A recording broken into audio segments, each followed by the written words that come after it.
மக்களே செலப்பு விளையாடுற செலப்பு டீமோட கிரிக்கெட் விளையாட்டு பாருங்க, பார்த்து என்ஜாய் பண்ணுங்க. அப்போ ஆடு மாடு பிறக்க போகும், சில நேரத்தில் மாடு வந்து சாணியம் போடும், எல்லாமே நடக்கும்.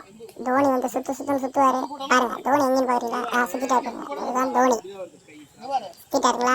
வேற ஒன்றும் இல்லை, பொசிஷன் பார்த்துட்டு இருக்காரு. ஆடுறதுக்கு எப்படி பொசிஷன் சொரிஞ்சுக்கிட்டே பார்க்குறாரு, வேற ஒன்றும் இல்லை.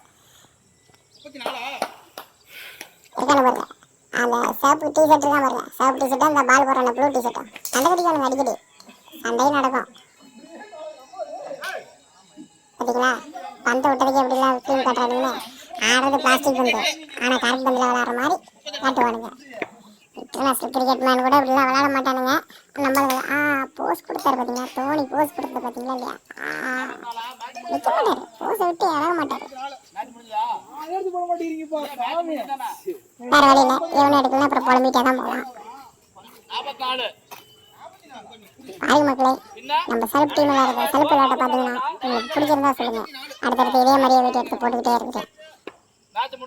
நான் பேசுறது பிடிக்கலனாலும் சொல்லுங்க, பிடிக்கலனாலும் கேளுங்க, கேட்டுதான் ஆகணும், வேற வழி இல்லை. சரி, பார்க்கலாம், பாய்.